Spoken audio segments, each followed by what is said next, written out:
Que passe à la grande famille de Mama Kimia? Que passe à mes bayanga bandekonanga? Juste une casserole de riz. Juste le riz qu'on achète sur le marché, dans un magasin, dans une boutique. Et c'est toute une famille qui part comme ça. C'est toute une famille qui part comme ça.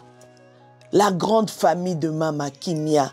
Qu'est-ce qui passe dans cette vidéo? En tout cas, nous allons parler un peu de cette histoire. Qu'est-ce qui passe bande kunanga? Mboka na biso vraiment na ebité eza nini? Qu'est-ce qui passe? Ba problème eza partout. Naba, oh mon Dieu, cette histoire me rend juste malade.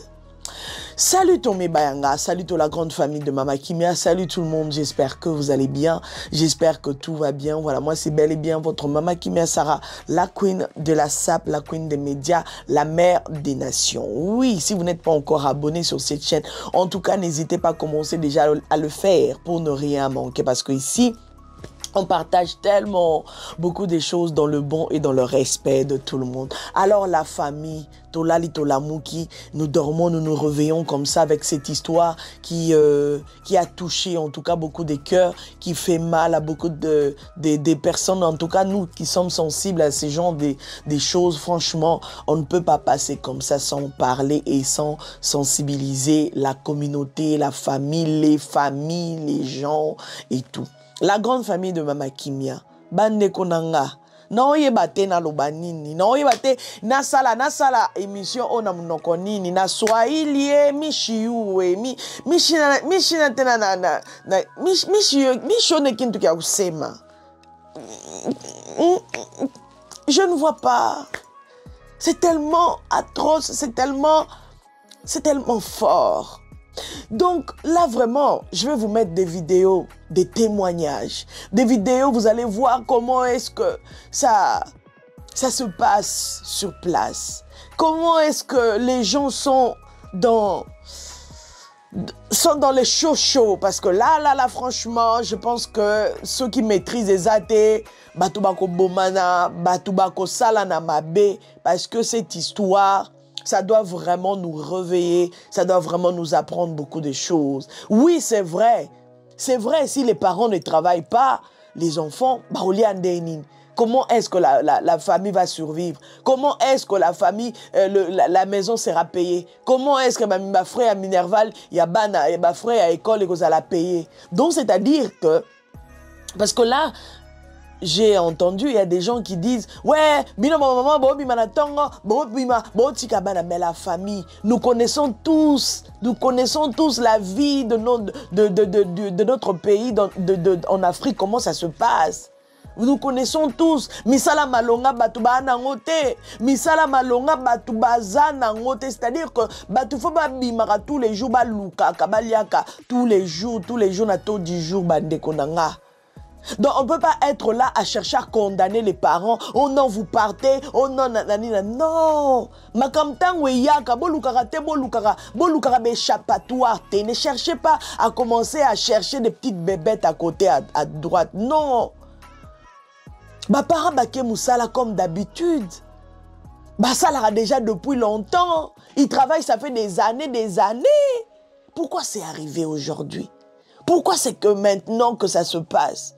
Pourquoi? Qu'est-ce qu'il y a eu? Quelle est cette personne jalouse qui peut faire ça à cette famille?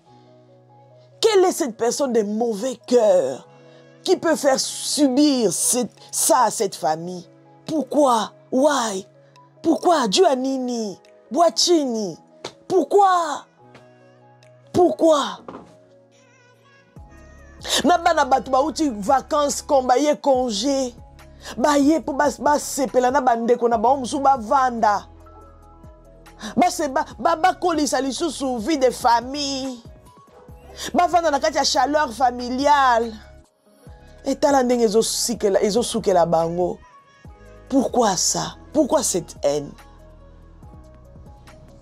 D'autres disent que c'est le riz. D'autres disent que non, il faut aller voir dans la boutique là où ils ont acheté le riz. Mais entre-temps, dans la journée, il y a beaucoup de gens qui ont acheté le riz en question là. Beaucoup de gens, ils ont acheté ce riz-là, le même riz-là. Pourquoi c'est seulement dans cette famille que les gens doivent partir, que les petits-enfants doivent succomber? Pourquoi?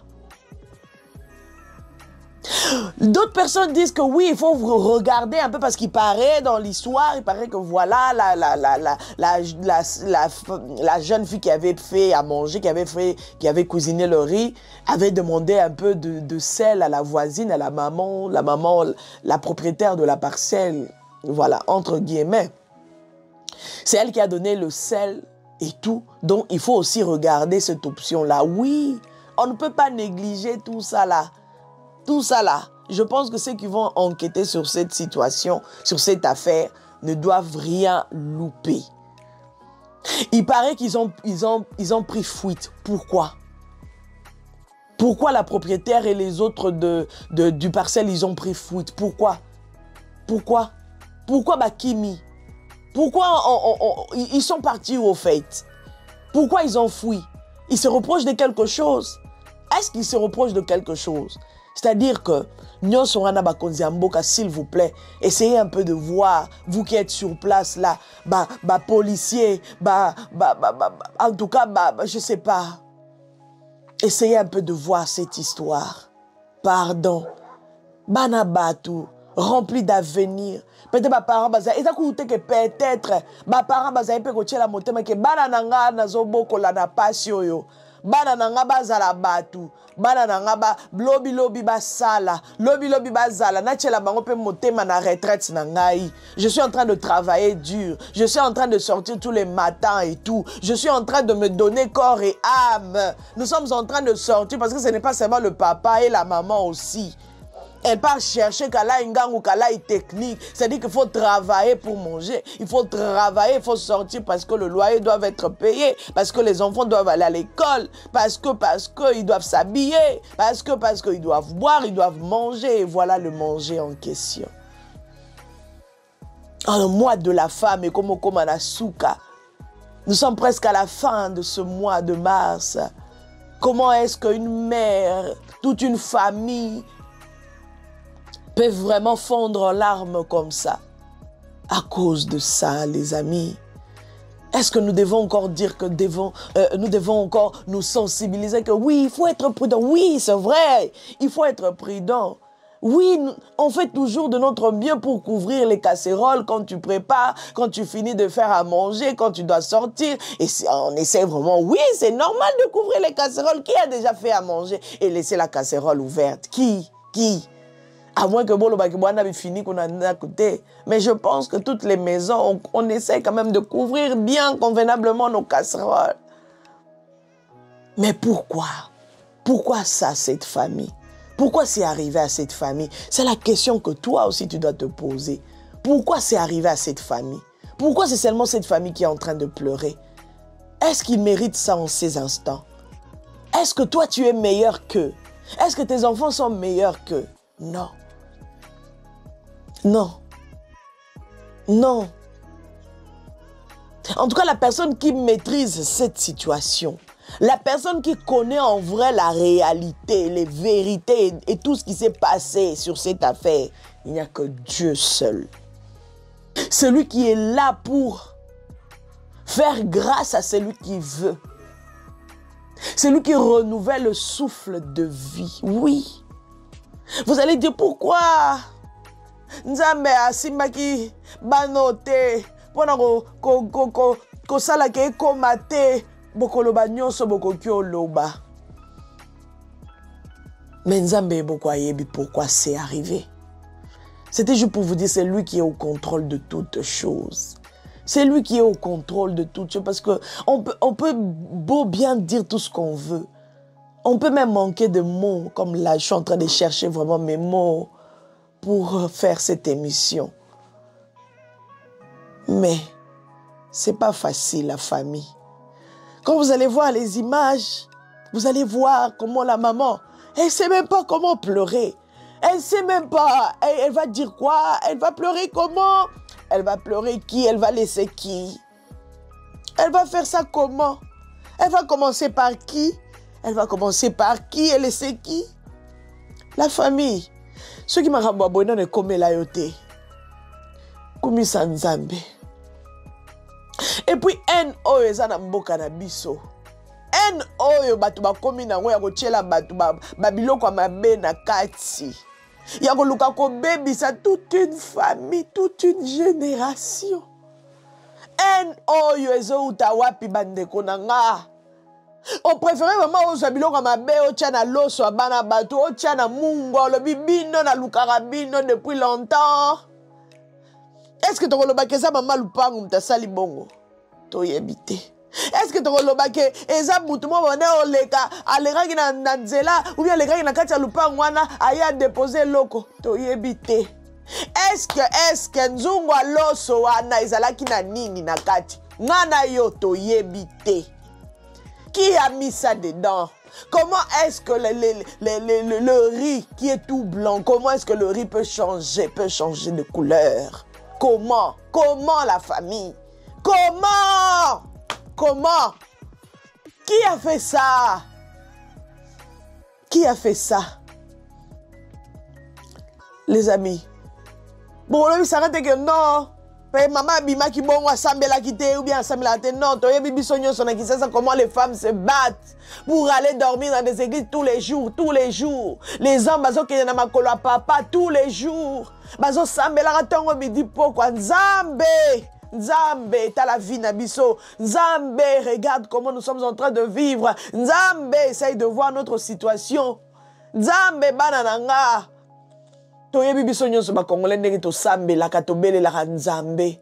Mais likolo nango motema mabe o ekomi. Motema mabe o ekomi na Kinshasa.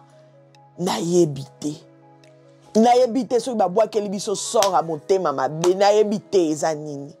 Et puis aussi, il faut quand même faire attention aussi. Dans ma boutique, tozo ke na rapeko soma babiloko.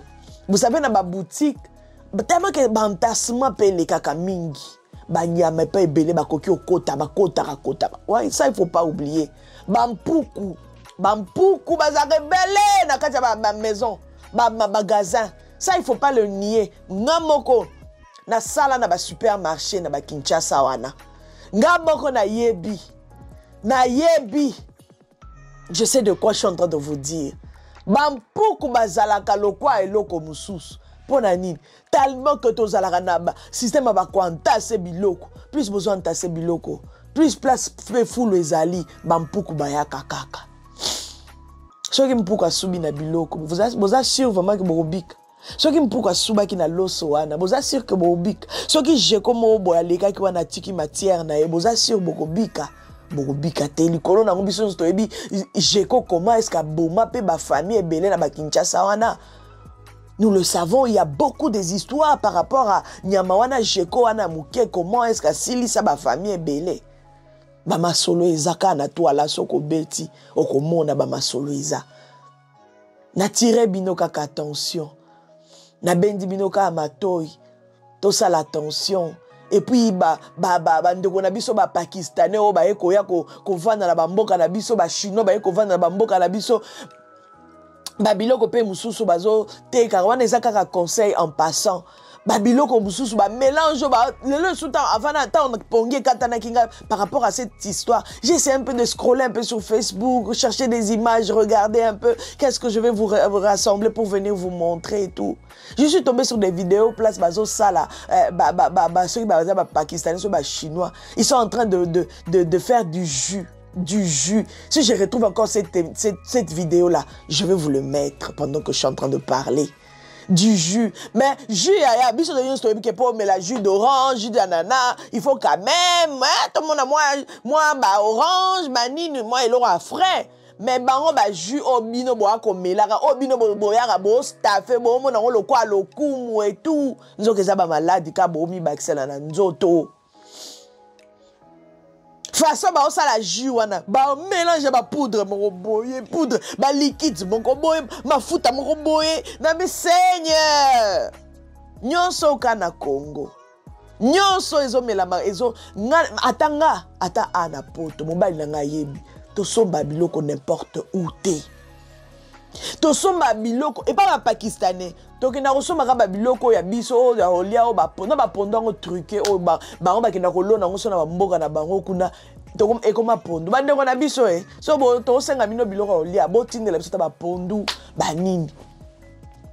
Parce que biloko nyonso yaka na ba maison ba pakistanais. Oh na ke kosomba yo wana na lolendo nyonso. Na ke kosomba biloko ba chinois. Na ke pas pakistanais mo baza na coin wana. Ya biloko nyonso wana ba mbisi. Bon, c'est là que Sabino Makayabou mort sommet. Jean-Louis, apporte-moi le bassin de Makayabou là, s'il te plaît. Ton sommet qui Makayabou, excusez-moi, j'ai crié dans le micro sans faire exprès. Je pensais que voilà, bref. Ton sommet qui Makayabou, carton ya Makayabou, to sombi, ambassade, bakomi, to sombi. Na ye nango, comme d'habitude. Nga mona ninga vraiment kokata na tonga to soma mibima puis nga mona ninga vraiment kokata ba tranche ndenge nga linga to lela na ndako na kokata ngo ba tranche na kati pena ba morceau minene et tout bande konanga na desalé na nga pe Makayabu yaya na desalé Makayabu bande konanga attends tu vas remettre ça na desalé Makayabu comme d'habitude non ouvre-moi la lumière tu m'as pardon na desalé Makayabu bande konanga na sali Makayabu ponga na zala na système so na tosombi Makayabu bongo mona na desalé na munazu na kitisi na congélateur et tout le reste na tiki na bi OK papa ki meloko ya linga kolia na ebiloko a moto tous les jours na tika ka mettre quantité net aboye so ka uti musala aye na zu morceau boye atami balé vous voyez c'est vraiment grand hein na rozwa na kalingi et tout voilà pour alinga vraiment mingi Makayabu ko kalinga ya na sali Makayabu si ko l'autre fois sengaki na salele na kalingeli na mwa pondu pembeni bande konanga na kalingi Makayabu kaka ne bo monango chiffon o wapi pesanga légende na net bozongi sango kuna chiffon o wapi chiffon na oye sabino tokoki olia Makayabu te na petite sœur nanga persévérante elle était là que je salue elle est déjà rentrée na Londres et tout. Na yebisi bino bandeko nanga chiffon o wapi Makayabu tokoki olia ngo te. Tokoki olia Makayabu te. Kangela nga porte s'il te plaît merci. Remets ça là-bas na frigo po papa ki malobaki il faut tokende. Tozongi sango epa ya muto yo. Place to soma to la kisabango quand même. Ferme la porte non là je venais. To la kisabango quand même biloko to soma ki na magasin na bango qualité na ndenge ezali. S'ils peuvent quand même améliorer le travail. Donc ozolia Likayabu ekete Likayabu ezo benda na chuk et comme le quoi chewing-gum na munoko posa Makayabu makasi la petite kuta comme ça na roba jabi mais ça c'est quoi ça après on a essayé de rigoler là tozui Makayabu na tolia ki yango te bande konanga to déclassé na papa ki mauta ina musala na enda sposa kolia Likayabu na pondu et tout tolia ufini ka kolia nani fufu na nani na pondo a pamba heureusement pondo na ngezaka kitoko ya mama kimi ya alamba kitoko bande konanga Makayabu donde na okende a répétition so na zongi to kumba bitoke kuna po il faut to saba course to ki to yebisa tata ngo papa Makayabu na bino to eko tikela bino bozwa. Donc par là il faut tout ça là attention biloko to liaka oh ngada kendaka oh nga lolendo oh boy na bozo ça la fille mais biloko to lia to yeba tezo ke sani na kati ya santé na biso le quoi d'ailleurs comprendre que place on a Makayabu za malonga te na ke so Makayabu kuna te. Merci en tout cas na bandeko nanga parce que quand j'ai besoin de Makayabu ya biso ya mboka mbinzo neti la lelo il faut na sala mbinzo na cheka nda na mai na poni il faut na tolia mbinzo et tout Merci. Merci à maman Rose. Merci à ma grande sœur Marie Ngandou. Merci à Isabelle Mwanza. Merci à Ya Serge de mon cœur. Mon grand frère. Mon Yaya de Yaya le boss. Merci à mes grands frères. À tous mes grands frères. Pascal Belangeni. Merci à Marseille Mukendi. Merci à Patrick Biaya et sa femme. Oh, merci pour les Ndakala qui sont arrivés. Merci à mes beaux-frères là-bas à Kinshasa. Merci à mes belles-sœurs qui font des colis. Merci en tout cas surtout à ma maman chérie, maman Rose. Et à mon papa d'amour. Papa Adrien Kabouya Moulamba. Merci. Parce que Bobo s'en a abisoté, Bobo s'en a abisoté, Bakoli, Bobi. Ce qui m'a dit que moi, biso moto zimbo moto tindi bo tindi la biso parce que voilà. Maintenant, un européen ko ça que boza na ngote yango na bomoni boke ko somba.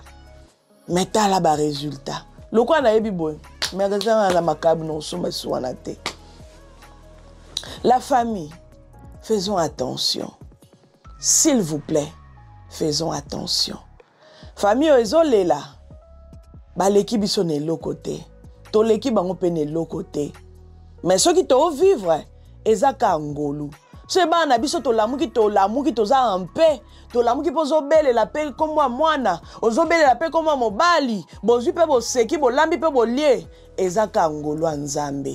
Alors je vous invite vraiment yakoyeba kekola la kolamuka. Yakoyeba grâce onzamba ochana kati na biso.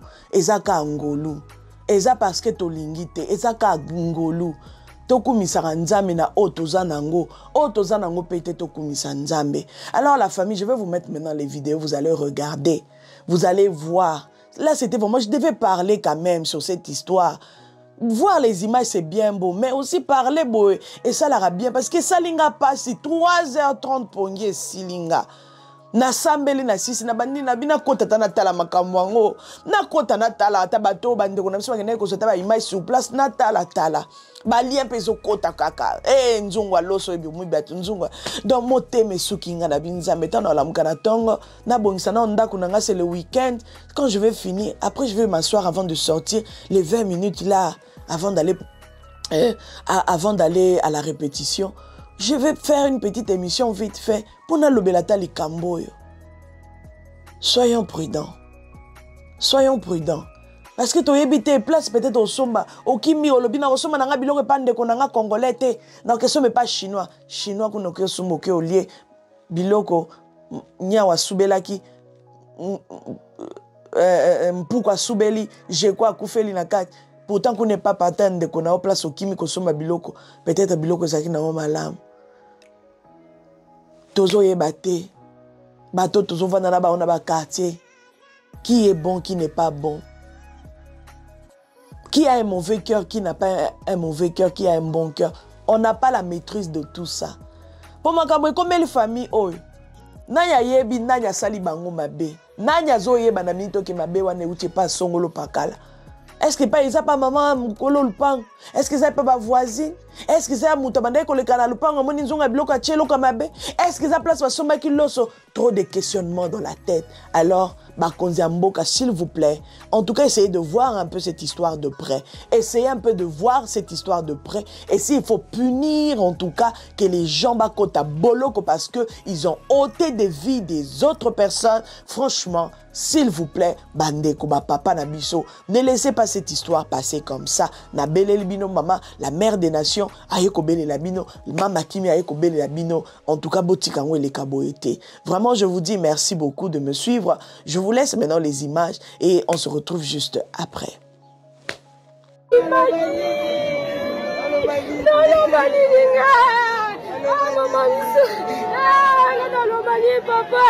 Bana baza kome mama. Bana ba mi bale. Ekende li bana ba ya place. Ngazela ke bana lo bi bana la ala tonga na bimi na yela chikeli ba 1500. C'est moi qui l'a ajouté 1000 fois pessi ba mesa venje 2500 ya mpachika lo la maloso na si. Nasali basoma. Bana ajini. Mwana ngana 2 ans mwana 4 ans. Akitera bimani. No maniringa. Papa. Bana baza kome mama. Bana ba mi bale. Ekende li bana ba ya place. Ngazela ke bana lo bi bana la ala tonga na bimi na yela chikeli ba 1500. C'est moi qui l'a ajouté 1000 fois pessi ba mesa venje 2500 ya mpachika lo la maloso na si. Nasali basoma. Bana ajini. Mwana ngana 2 ans mwana 4 ans. Les direction na bino ou bien okozalaka na kati te ozalaka na kati kombo na ebo ebi yango kombo papa wana boutique nango eza na couleur nini kibina ba koma nini kombo na tanga te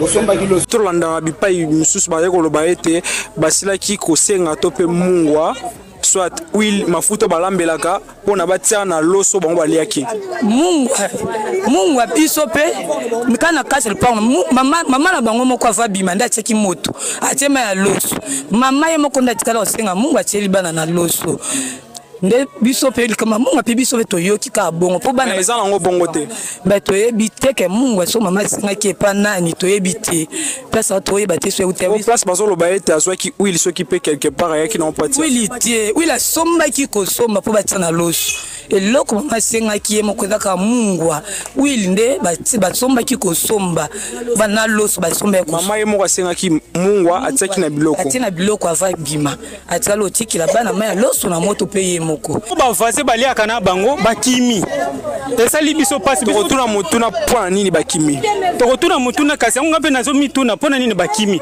po biso tozota kutu musika tozoya ezosala biso pasi kini mobimba ezosala bato pasi me bato bavandi na bango bakimi eloko bakimi leza nini ba criminalité bakuluna te ba soda te me bakimi bakimeli nini biso tozoya basali biso nini faut bazala na mawa il faut toyeba eloko bango bakimeli susi nanga ezana parce que ngape naza papa moboti esalinga pasi ato ana venindo na numéro 174 177 likambo eleki awa tofandaki na moi tomoni mwana ya muke ya deza akangami toyebi kaka ke mwana azobela nde akangamaki wana batomboli mwana bakene na hôpital oki ostanza nzela baya na ye babandi kolanda ye na sima tozongisi bayani babi tozonga bango mwana ndenge akangami wana alamuka na ye bosima nzela bozonga ka minute tozongisa bayani na ye boye ntango akangamaki wana ezalaki na ngonga nini ezalaki na ngonga ba 12 heures ntango akangami bakimi ne mbango na hôpital bayani bakomi olanda tozongisi bayani na sima bozonga kuna wana papa to pe mama ya bana ngo bazalaki te papa na mama babimaki papa kina musala mama pa kina kolukila bana bana batikali kokangama nde na sima tozongisi yaya ntango tozongisi yaya linga kota na lupango etomona yaya kumba na oyoka bien te oyoka bien te nde yaya mwana liboso yaya ya liboso na bandike na oyoka bien te babandi ko sanza mbala moko oyo mbuleki na kangami monsole kino to nini ona oyoka bien te jeune fille mo peme na biso ka leka kati atombolié abiya bene manga na oyoka vertige bena memie na maboko tama memie abandi ko sanza bakimi nemba na hôpital taba kima na ya hôpital bamona isusu leki na kati alpango bandi lisusu ko sanza leki tanga bandi ko sanza babani esumba biso to kota mba na poto bi oh et comme leki wana zaki lokola troisième personne puisque leki il y aura muke ba maki na hôpital yaya na leki msusu ya mobile leki kwa troisième personne na to koti lisusu na lupango to mona lisusu mwana noko awutaki mboka pe ayaki na pa na bango to mona pe mwana noko azobaluka na mabele yo nini boye la bandi pe mbala moko sanza na zolo tina munako tanga bandi ko sanza ba tombo li solo moko format ya vrai o salami fabino bomoni salami biso tozaka o biso moto moni babeti biso nde to tomboli bana to kina bango l'hôpital biso monde to moni mutu tabeti la biso to mona na ba télévision be oyo biso moto moni après 2 minutes mo akwei tant mususu 4e mwana ba memi to mona boy 5e mama leke mama tikala na bango azana 15 et bango nyoso bazaki na moto ya combien to pe nombre bango nyoso to bazaki 8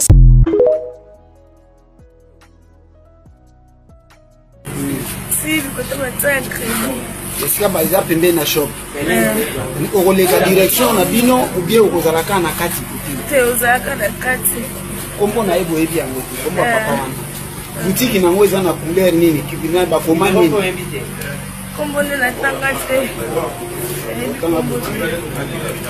bosombaki loso air nini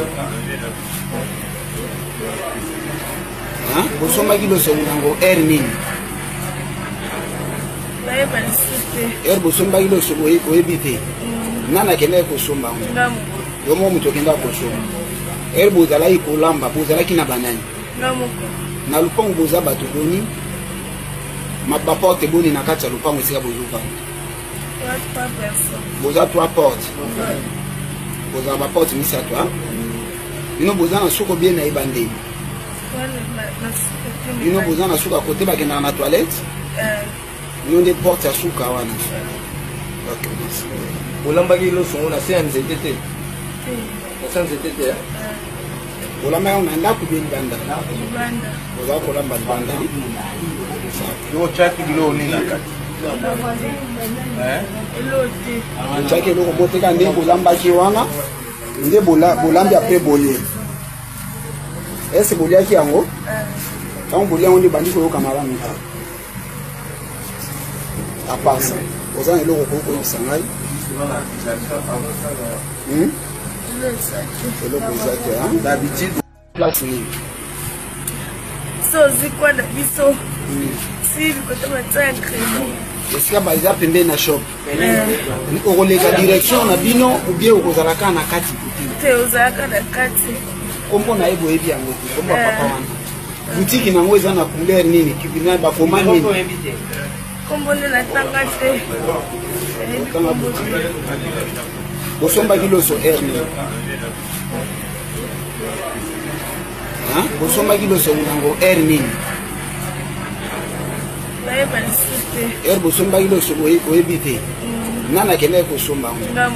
Yomo mutu kende kosomba. Bozalaki kolamba, bozalaki na banani.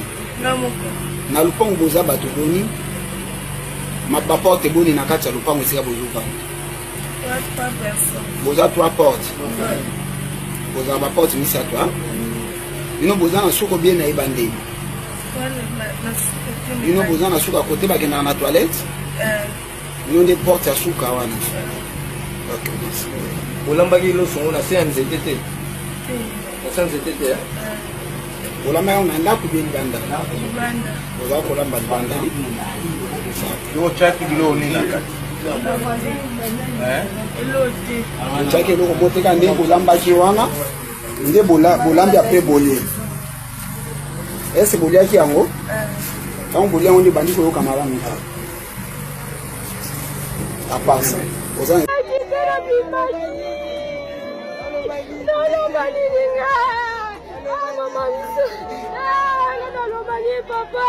bana baza kome mama bana ba mibale elekende libana ba ya place ngazela ite bana lobi balala ala tonga na biminga yela chikeli ba 1500 c'est lui qui a ajouté 1000 fois pesi ba mesa vende 2500 yango pachika lolamba loso na si la sali basomba bana ajinajini mwana ngana 2 ans mwana 4 ans. Le secret pour obtenir les meilleurs prix sur vos portes coulissantes et sectionnelles.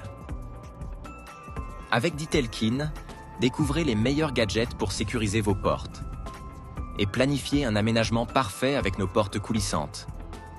Obtenez une porte coulissante en un minimum de temps. Contactez-nous au plus 243 89 95 20 539. Ditelkin. Votre satisfaction, c'est notre souci.